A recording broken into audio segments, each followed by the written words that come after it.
आपण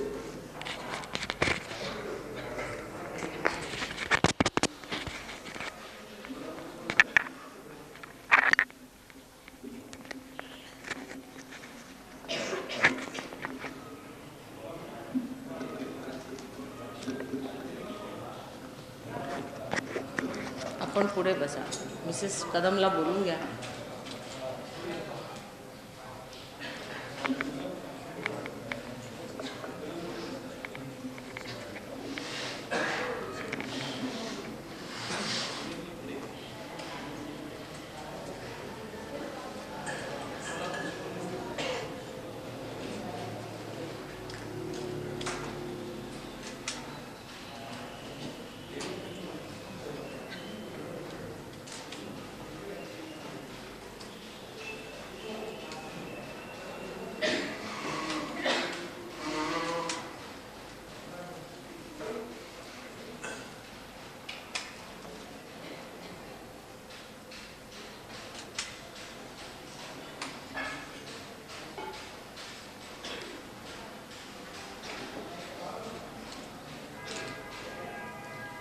मोदी आले का?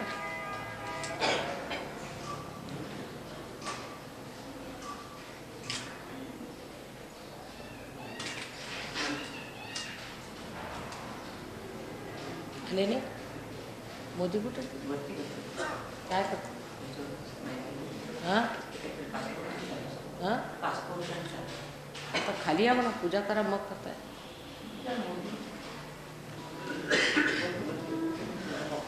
Call all of them. They haven't come as yet.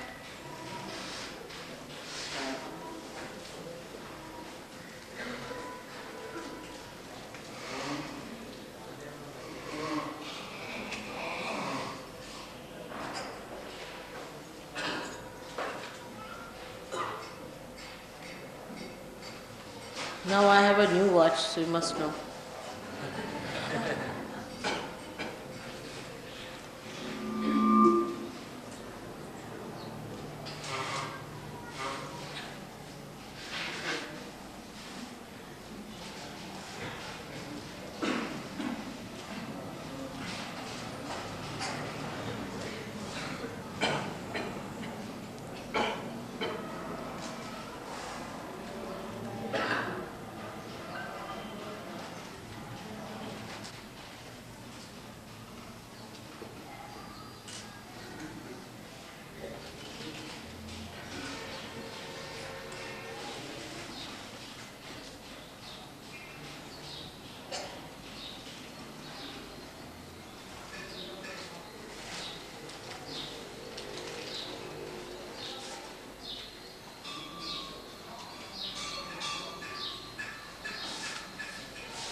By कुठे गेले?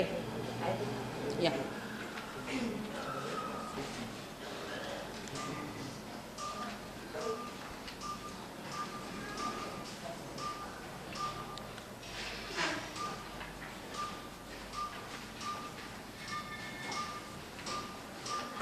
बसा जेवण तुम्ही जरा शांत बसा.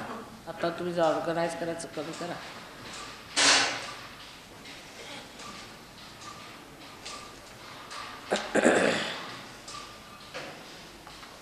Today again is a New Year's Day. Every New Year comes because we have to take to something that is new. It has been so arranged that the sun has to move for 365 days and again a new year has to come. Actually, the whole solar system is moving in a spiral way.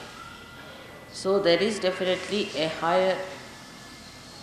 higher state of this solar system.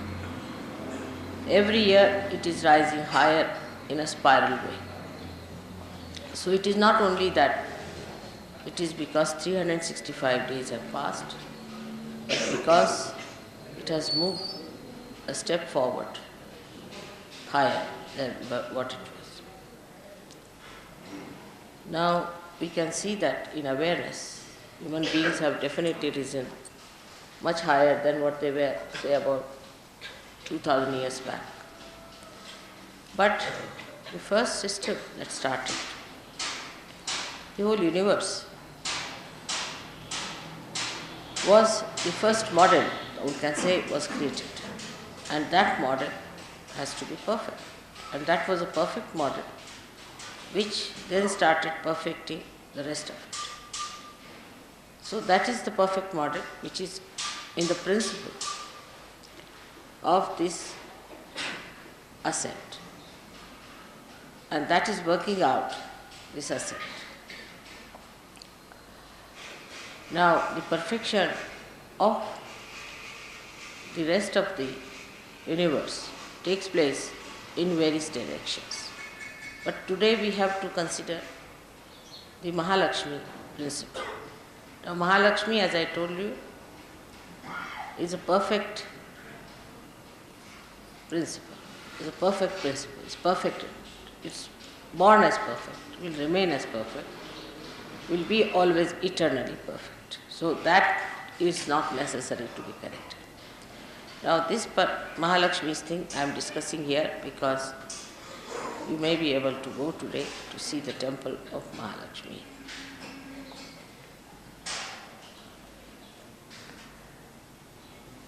Now the temple of Mahalakshmi, when you go there, you have to know that this deity has come out of the Mother Earth in this particular place. That means this place has got a capacity to give you a force, we can say an additional force, or an intensive feeling of evolution. If you are sensitive enough, you can see that, you can feel it, and you can do it. But if you are not so sensitive, you are still so conditioned and still outside, that may not work out. I mean, all kinds of things can be done, but if somebody wants to remain a stone, you can't do anything about it. So this Mahalakshmi principle is working out in this place, Kolhapur. Normally this place should be very, very warm because of this position. But even in summer, this place keeps very cool because of the vibrations from the temple that is emitted. The people in this place may not be so aware either. We cannot say if they are aware, because as negativity has to come forward, there are lots of sugar factories and lots of alcoholism going on here. But we have to take the best advantage of every place which is created specially for a particular purpose. So it's a pilgrimage in a way that we are here, that we have to look after our Mahalakshmi principle of our ascent. As you know, this ascent starts at the Navi and is surrounded by the Guru principle. Now the Guru principle within us, if it is absurd, if it is juxtaposition, placed in a juxtaposition way, if it is not properly embedded within us, if it is not emitting through our character and behavior, Mahalakshmi tattva cannot be strengthened. Mahalakshmi tattva is strengthened through Guru principle.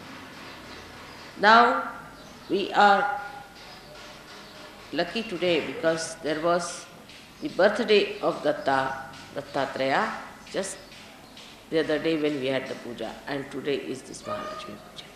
So two things together we have got together. First was the Datta Puja and today is this Puja of Mahalakshmi. So to have the Guru principle all right, we must make our dharmas correct. Now these dharmas, as I have told you many times, are 10. And we should look after these 10 dharmas in a very careful manner. These are expressed outside, but whatever is inside comes out. Now I find when you people talk and you say things, I know that this person is negative, that person is definitely positive. There are so many ways of expression of positivity. But how I know that I can't tell you, because I just don't know how to tell you that. But I just know that such a person is definitely positive and such a person is negative. The positivity lies in understanding why are we here. First of all, why are we on this earth? Why are we human beings? In understanding. What are we doing about it? Why are we SahajaYogis? What is SahajaYogi has to do? What is his responsibility as a SahajaYogi? Then he moves forward to understand why Mother is so kind to me. Why have I got vibrations? Why am I the very few who have got the special blessings, the special knowledge of vibratory awareness?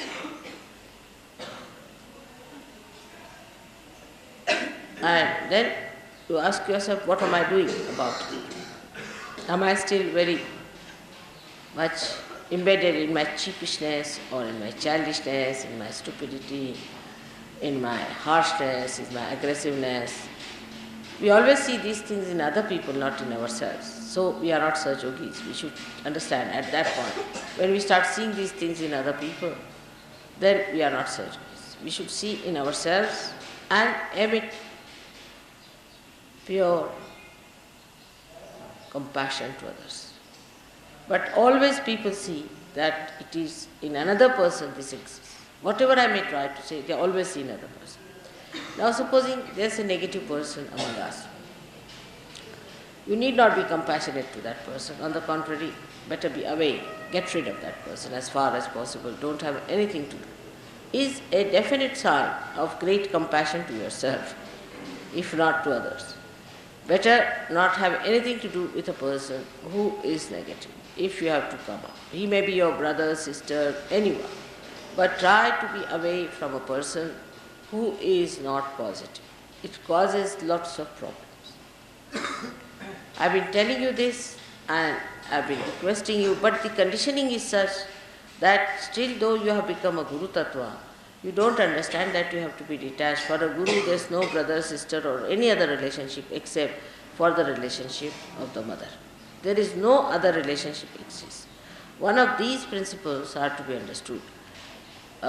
Very important, I think, is for all of us, that our relationship is only to Mother and to SahajaYogis and not to any relationship which has come to us, whether through SahajaYoga or whether through anything else. Now this I have been explaining because our Mahalakshmi tattva is not all that. That's why we get sort of frittered away, lost into these things. And the Mahalakshmi tattva has to be like an ascending force, all put together. Like my father used to give an example, that supposing you have collected lot of wheat and you spread it on the ground, it will be all lost. It will spread out like this side, that side, it will be all lost. But if you put it in a bag, it will rise. In height, naturally, it will have those maryadas, it will rise and it will go higher and higher. In the same way, this principle of Mahalakshmi can spread just across like that and can just destroy all that Mother has given us and all that we have had all these years only by spreading it out. Now to collect it inside is to pay attention to yourself first of all. Try to clarify your ideas and your understanding in brain is important because Mahalakshmi tattva ultimately works in the brain. Is the enlightenment of the brain is done by Mahalakshmi tattva. It gives you the satya, the truth, see.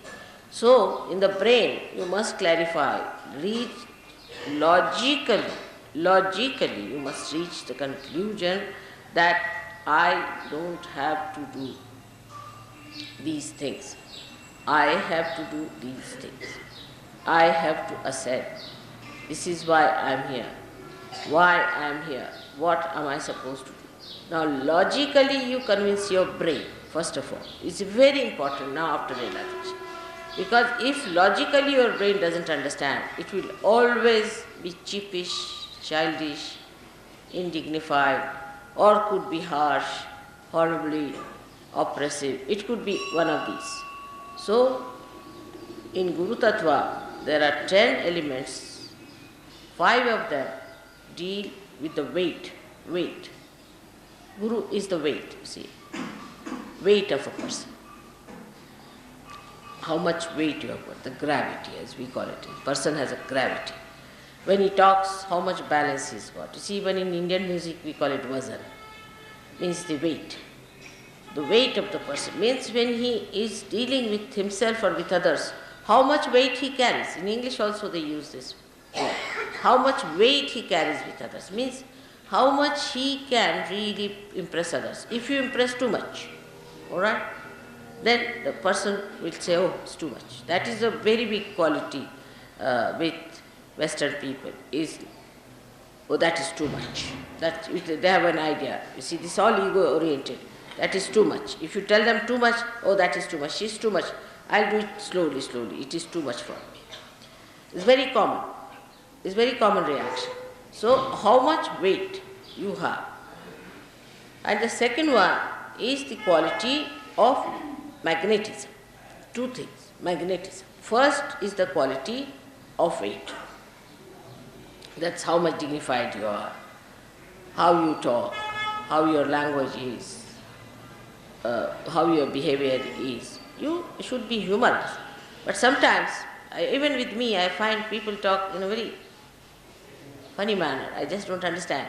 How is it always they say the wrong thing? I mean, even if they have to say one sentence, they'll say wrong thing. It's absolutely with them. It's also Vishuddhi, which is also Nabi, comes from Nabi, because you must know that Vishuddhi chakra is the ascent of the Nabi chakra. So what happens? That a person, whatever he is expressed through his language, through his behavior, through his face, through his nose, his eyes, everything, through the Vishuddhi chakra. So the ascent of the Nabi is shown through the Vishuddhi chakra. Now whatever you have in the Nabi is shown here. Supposing now a person who has the Mahalakshmi tattva properly developed, such a person will have a way of dealing with another person where he will have the weight as well as the understanding how far to go with the person, how far to carry on with the person, how far to talk to a person, how far to think about a person, how much importance to be given. That's one point is very important. And the another point is that how much magnetism you have. So you reverse back to yourself. The magnetism is a magic of a person. A person is magnetic because he has certain magic. Now this magic comes from your own personality. From your own personality. So the basis of magnetism on the left hand side starts, and that basis is Shri Ganesh. Shri Ganesh is the basis of that magnetism. So your innocence. Innocence is the best way to have that magnetism. Magnetism you cannot express in material way. It's not a material stuff. But it is something abstract. Comes from your quality of Ganesha, Shri Ganesha. Such a person is magnetic. Magnetic means that such a person attracts another person because of the weight of the person,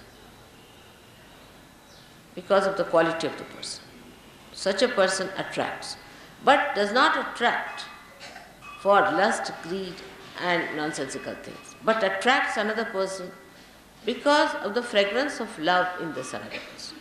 Now it is always confused, because it's such an abstract thing. So one must understand it in a very subtle way. What is this magnetism that one should have? You see, there are some gestures people use artificially, which normally they have been using just to attract other people, the way they walk, the way they dress, the way they live, all these things are of no use. It is something so inner, that fragrance is so inner, which must be done. But in SahajaYoga, I have seen people just don't bother about it, just don't bother. They think the way they have been living, the way they have been this, say if they are English, they are English. If they are French, they are French. If they are Indians, they are Indians. If they are from Kolhapur, they will be from Kolhapur. These ideas first must be curbed down, because the fragrance spreads everywhere, whether you are English or anything. So the fragrance of a person develops through, first of all, the Ganesha principle within it. Ganesha principle is to be first of all seen to. Now, a Ganesha person is not a person who is absolutely remorse type, or a person who is such a gone case that even if you beat him up and make him into a complete mince thing, he will bear it. It's not that. It's not that. On the contrary, the quality of magnetism is such that it attracts you to a point where you are not disturbed. Now this is a very important point we should know. You see, if you have other love, like carnal love and all other love you have, then that love you may attract the person, that person can destroy, and it destroys you, always. But this attraction does not destroy. Does not destroy. The attraction is up to that point that you are not destroyed, because you being much higher, much deeper and much weightier, you cannot be destroyed by a thing that whom you are attracting. Always a greater magnet attracts the smaller magnet. And that is what one should understand. This magic and this charismatic temperament of a person comes by, first of all, the Ganesha tattva, innocence, and secondly, by complete dedication and devotion. Those who are completely dedicated and devoted to Mother, not to anything else, Ganesha tattva again, not to your wife, not to your husband, not to your sister, not to your country, not to anyone but to Mother. Complete dedication gives you that charisma or that attraction. In SahajaYoga, such a person becomes really attractive, and such a person has a. Now, some people think that if you are Konadara,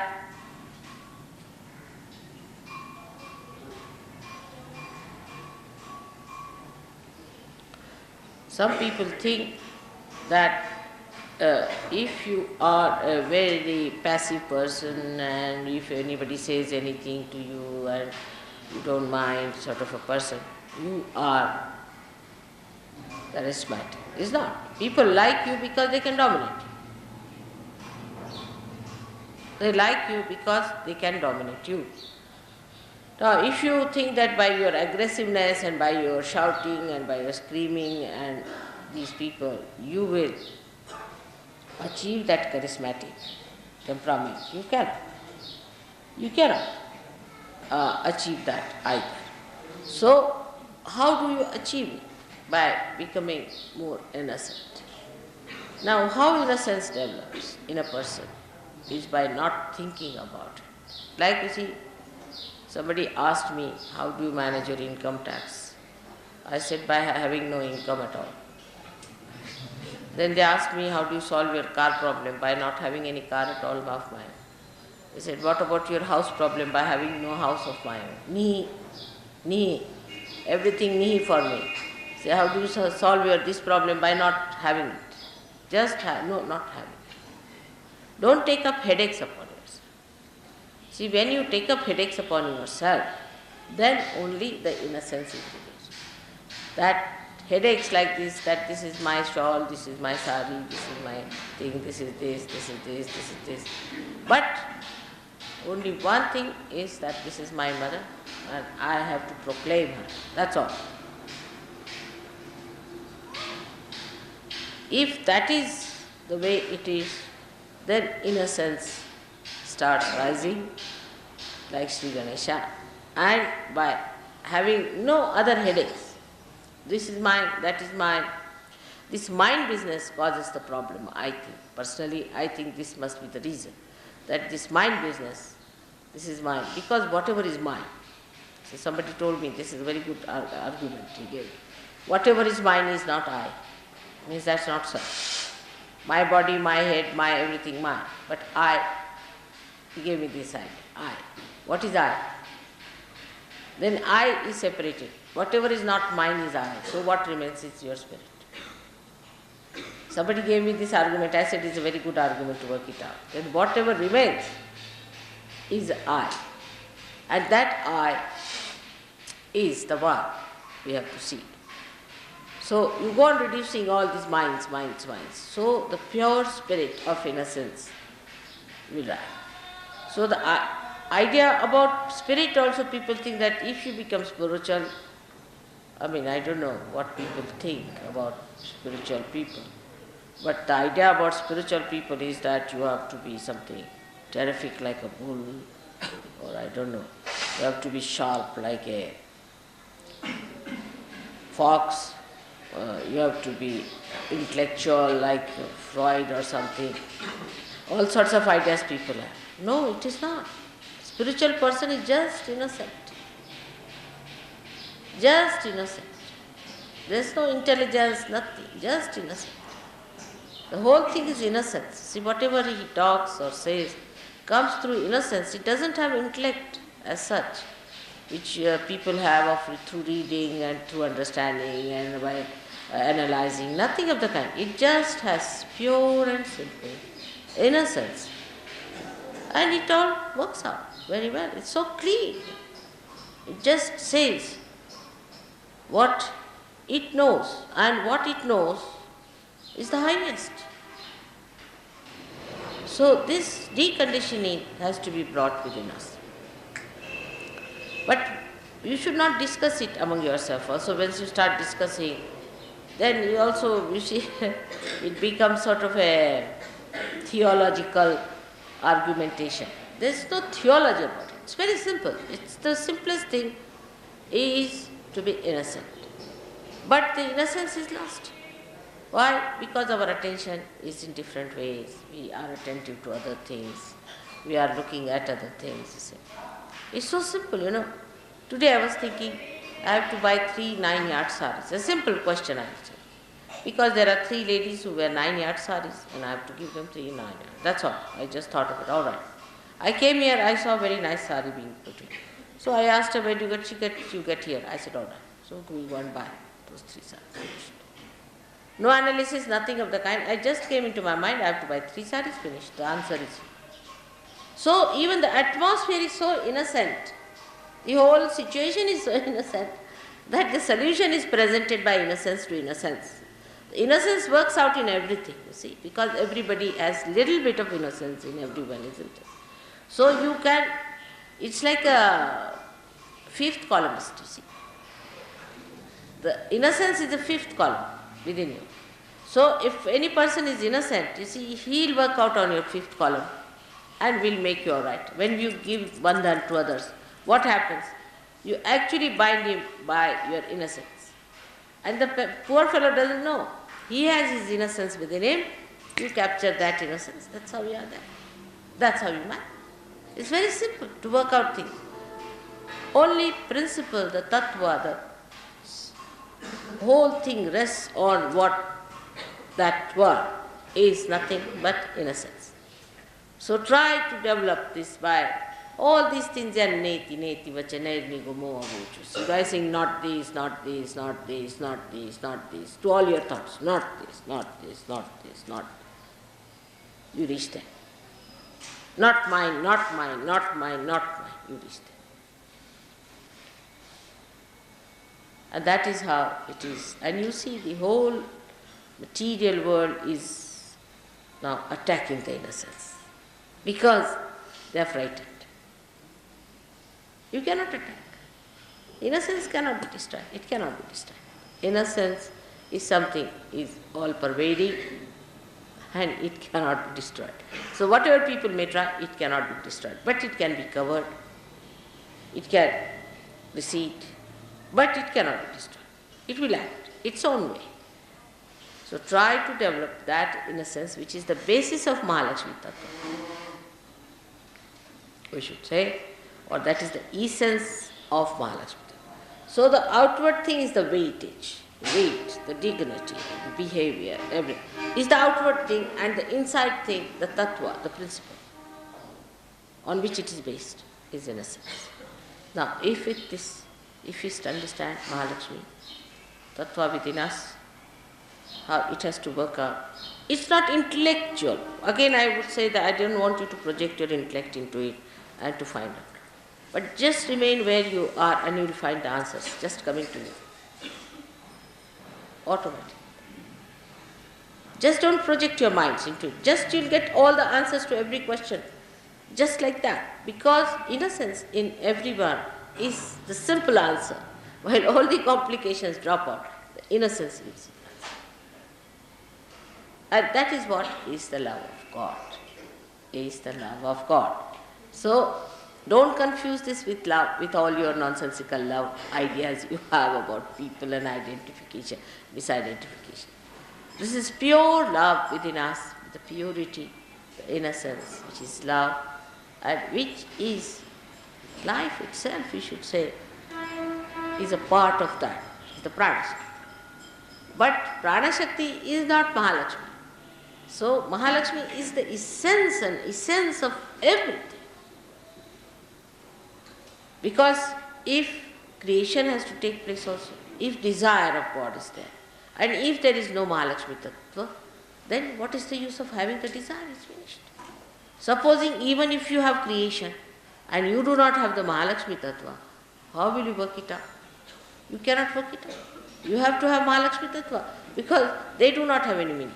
So outwardly it is Mahalakshmi tattva, but inside is, we can say there are three cores. The first core is Mahalakshmi tattva, outside. To look at, you see the growth. All right. Then inside is the creation. That is all the elements being created and all that. But inside that is the desire. And inside the desire is the half one, you can say, is the Ganesha tattva. So this Ganesha tattva ultimately overpowers everything and permeates through everything. And this is, I would say that don't think about it. Just allow your innocence to grow. Simple innocence. And your dignity. That's very important to have your dignity. Like some people think if they wear torn clothes and walk about on the street, they are big sannyasis. It's wrong. Why? You are not being dignified. And God has given you so much. Why should you try to show that you haven't got anything, just to show off that you haven't got anything? God has given. This is just a sort of a thanks to God. That God, you have given me so much. You have to wear the best. Like in puja, if you see the ladies here wear all their nose rings and all their ornaments and everything on the temple, everything they wear. And in the same way, men also wear their very clean dresses, very clean things, whatever they have. They wear simple, clean dresses, whatever they have. But no ostentatious. It's just a thing by which you express. The God has given you this, oh God, It is such a great day today to be the New Year, on the New Year day to be here on Mahalakshmi's place of Kolhapur. And this is also called Kolhapur because Kolasura was killed. Kolasura was a horrible fellow like a fox, and he was born again. Now he is again dead. Thank God.